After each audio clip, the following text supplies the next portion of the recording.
Next बच्चों, question number 102 100 question अभी तक हम पीछे फंडामेंटल के इंपॉर्टेंट रिवाइज कर चुके हैं।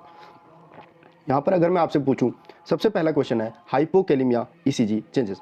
बच्चों वीडियो शुरू करने से पहले मैं फिर वही बात करूंगा, प्लीज़ कमेंट्स, लाइक और सब्सक्राइब जरूर कीजिए ताकि मुझे भी एनकरेजमेंट मिले और ज़्यादा वीडियोस बनाने के लिए और मैं आपको 1000 प्लस पॉइंट्स दे पाऊँ। ठीक है, चलिए नेक्स्ट है 102 हाइपोकैलिमिया ईसीजी चेंजेस। हाइपोकैलिमिया में कौन से ईसीजी चेंजेस आपको देखने को मिलेंगे? एसटी सेगमेंट बहुत इंपॉर्टेंट है। पहले एबनॉर्मल यू वेव, ये इस बार के नॉर्थ सेट में भी पूछा गया था। अगर आप लोगों ने एग्जाम दिए होंगे बच्चों तो आपको पता होगा एबनॉर्मल यू वेव उसका आंसर था। Abnormal you wave and ST segment depression, ST segment depression. North set 2021 में भी ये क्वेश्चन पूछा गया है कि हाइपोकैलिमिया जब होता है तो ईसीजी में कौन से चेंजेस देखने को मिलते हैं? यू वेव एबनॉर्मल हो जाएगी और एसटी सेगमेंट जो होता है बच्चे उसका डिप्रेशन हो जाएगा, डिप्रेशन देखने को आपको मिलेगा।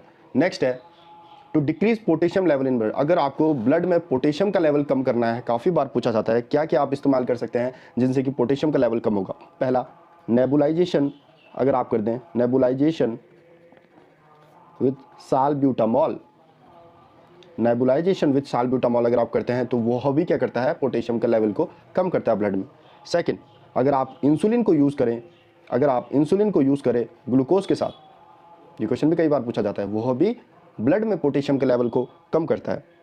अगर आप कैक्सिलेट एनीमा यूज़ करें, कैक्सिलेट एनीमा आपने पढ़ा होगा, कैक्सिलेट एनीमा वह भी क्या करता है? पोटेशियम के लेवल को कम करता है। कई बार डायरेक्टली भी पूछ लिया जाता है कि कैक्सिलेट एनीमा किस लिए यूज़ किया जाता है? पोटेशियम के लेवल को कम करने के लिए। अगर आप इंसुलिन और ग्लूकोज को एक साथ एडमिनिस्टर करें या फिर नेबुलाइजेशन और साल्ब्यूटामॉल, ये तीनों पोटेशियम के लेवल को बॉडी में कम करते हैं, याद रखिएगा।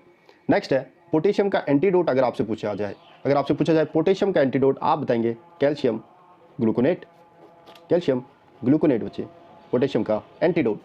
नेक्स्ट है हाइपोकैलिमिया ईसीजी चेंजेस। अगर कैल्शियम कम हो रहा है तो ईसीजी में क्या चेंजेस आपको देखने को मिलेंगे? आपको प्रोलॉन्ग्ड मिलेगा QT interval, QT interval.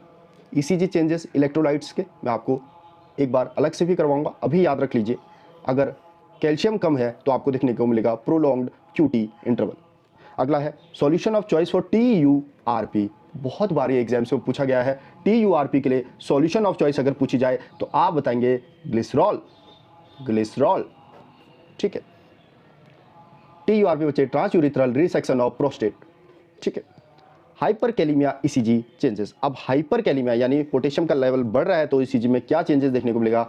Spike T wave, T wave आपको स्पाइक दिखेगी, टॉल दिखेगी, प्रोलॉन्ग्ड दिखेगा, prolonged P R interval, prolonged P R interval, prolonged P R interval.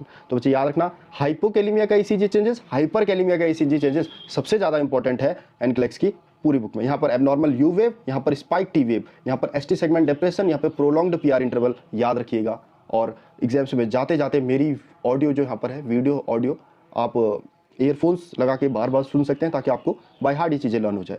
Prolonged immobility बच्चे, ये एक कॉन्सेप्ट है, ये माना जाता है कि प्रोलॉन्ग्ड इमोबिलिटी, अगर पेशेंट लेटा हुआ है, काफ़ी टाइम से बेड रिडन है, तो बच्चे लॉस होता है of calcium from bone.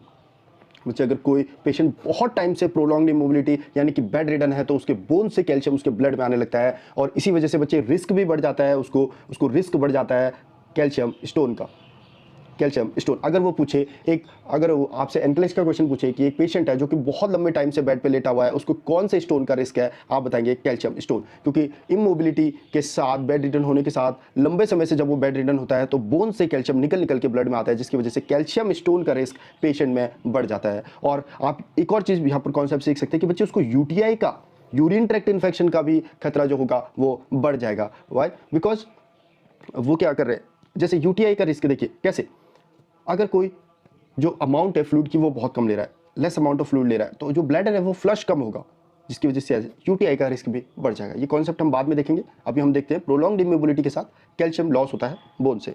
Next है हाइपोडर्मोक्लाइसिस। हाइपोडर्मोक्लाइसिस क्या होता है, इसका डेफिनेशन जरा देखते हैं। Slow infusion of isotonic fluid, slow infusion of isotonic fluid into into subcutaneous tissue. अगर किसी सबक्यूटेनियस टिश्यू में स्लोली डाला जाए, अगर किसी सबक्यूटेनियस टिश्यू में स्लोली डाला जाए आइसोटेनिक फ्लूइड, उसको कहते हैं हाइपोडर्मोक्लाइसिस, याद रखिएगा।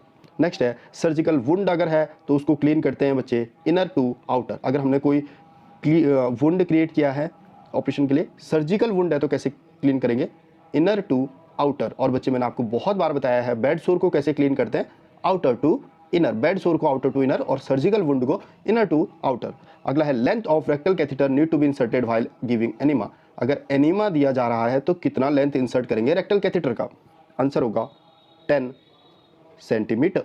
10 सेंटीमीटर रेक्टल कैथेटर का कितना लेंथ आप इंसर्ट करेंगे, 10 सेंटीमीटर।